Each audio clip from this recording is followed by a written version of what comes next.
The Trumpet Daily Update from Jerusalem. Hello again, this is Stephen Flurry reporting from Jerusalem. Here in Israel, one huge story that made headlines this week is the partial acquittal of former Prime Minister Ehud Olmert. In 2009, Olmert was forced to resign from office after being accused of fraud, corruption, and accepting bribes. This past Tuesday, Israeli courts acquitted him of the most serious charges and found him guilty only of breach of trust. After a sensational 3-year trial, the verdict means Olmert can walk away largely unscathed. With his sentencing scheduled for September, jail time for the former prime minister is unlikely, though he may be barred from serving in the Knesset for some years. Carolyn Glick of the Jerusalem Post made some important points recently about Olmert's unpopularity here in Israel and the media frenzy surrounding these charges of corruption. Olmert deserves to be harshly criticized, Glick says. Objectively speaking, he was the worst prime minister that Israel has ever had, she wrote. Olmert lost the war with Hezbollah in 2006. He lost Israel's campaign against Hamas in 2008 and 2009. He failed to block Iran's pursuit of nuclear weapons.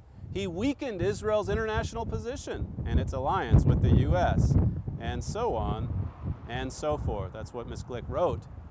But what's even more despicable than Olmert's failures as prime minister, Glick goes on to point out, is how the media rushed to crucify a weak leader rather than accept blame for its own crucial role in Israel's string of defeats.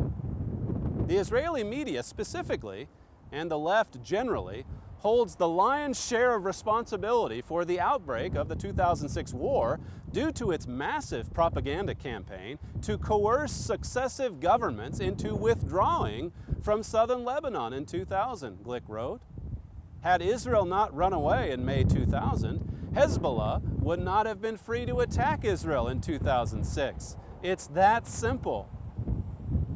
But because the media was unwilling to admit its role in this catastrophic loss, it deceitfully shifted the blame elsewhere.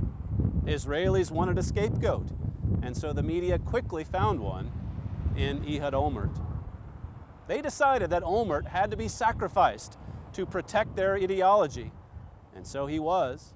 It is a scandal of historic proportions that Olmert was ousted for anything other than his unforgivably failed leadership of the country in war. His alleged corruption was at best a tertiary concern, she wrote. Now that, Glick said, is the problem with putting politicians on trial. When all of them are arguably corrupt to some degree, the decision to single one out for investigation is already biased to some degree.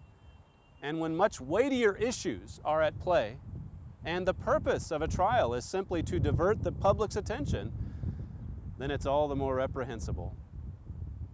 This is Stephen Flurry reporting from Jerusalem.